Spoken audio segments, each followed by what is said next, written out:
Show do not reflect the views and opinions of our advertisers and management of Pacific Telestations Incorporated.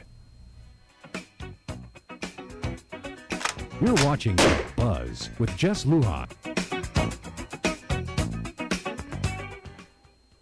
Good evening, Guam. I'm Jess Lujan. Welcome to this edition of The Buzz. My studio guests this evening, I have Senators Mike Limtiaco and Brant McCreadie, both freshman Republican senators in the 32nd Guam legislature. And, you know, Brent, the last you were here, I said, I'm watching out what you guys are doing. Yeah. And sure enough, and I promised you are a co-author with the main author of Bill number 30-32. And that's what this talk about tonight is about, Bill 30-32 that had a public hearing today. Yeah. Senator Limtiaco, you had a public hearing. Tell us, again, the genesis. We heard in the campaign that you were definitely going to look into reversing, again, the senator's pay to what it was a few years ago.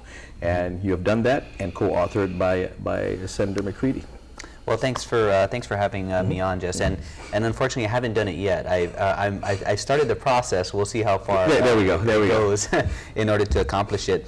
But basically, the essence of 30-32 is to roll back the pay raises that our senators did receive, and it's more of a bill of principle and leading by example. We're trying to go into our next budget round and make some really hard decisions, and it would be much better if our leaders led by example and showed that it would start with our leaders first, and as we go into our budget talks, we're going to be aggressively looking for ways to reduce our government spending.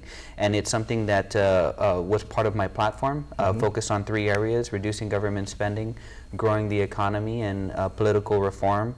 And it's what I believe has led to my election, and I'm going to stay true to that word to the voters, and I'm going to see it through.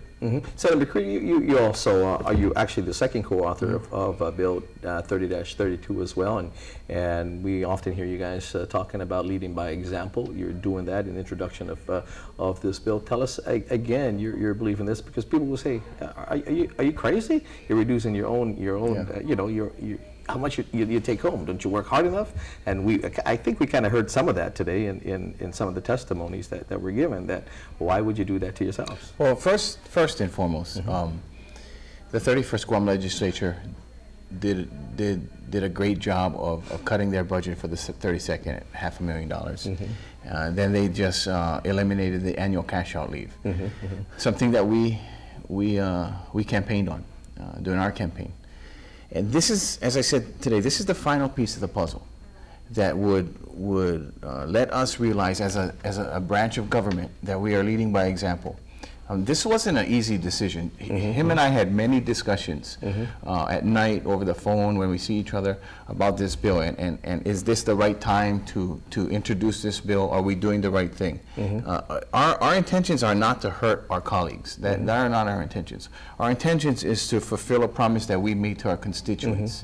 And like he said, and I believe the same thing, that we were elected on the campaign promise that we would try to cut spending by leading through example, us first.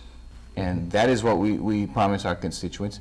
I was elected, he was elected. We have to make sure we hold true to what we campaigned on, and that's where we are. We're just being men of our words. Now, having said that, the Speaker has bent over backwards for us to help us get acclimated to what we should expect in the legislature. I just got off the phone with her about an hour ago, getting some information and some advice on a bill.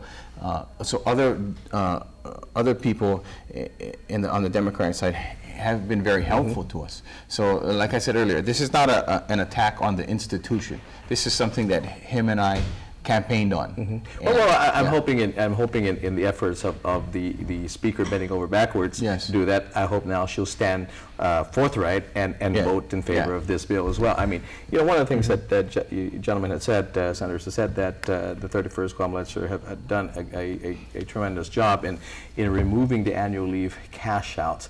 That is the annual leave cash out based on the 32nd Guam legislature, and hopefully moving forward with that. Correct. What they didn't do is they didn't have that to be with the 31st Guam legislature and incumbents as well as retiring senators. So the 31st Guam legislature was able to still get their cash out annually. So this is now applicable now to the 32nd Guam legislature.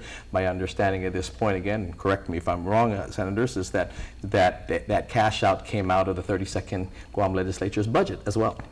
I do believe that that's accurate, and it was reflected in both the majority and the minorities' senatorial budgets.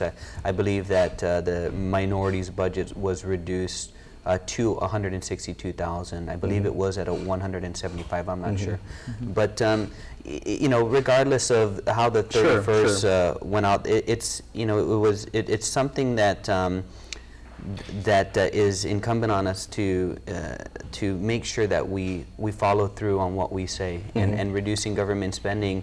And like a lot of the testimony that's said today, it is within the budget. It's within our control in how we determine the budgets that we can realize the most savings. But I didn't feel it was right in going into those budget talks and making those tough decisions if we didn't start with ourselves first. That's right. So, Senators, let me ask you this. We're going to go on a break, but when we come back, let's talk about senator salaries and having that reflect on what judges are receiving. Let's see if there's a conflict of interest or not in how that is determined. We'll be right back.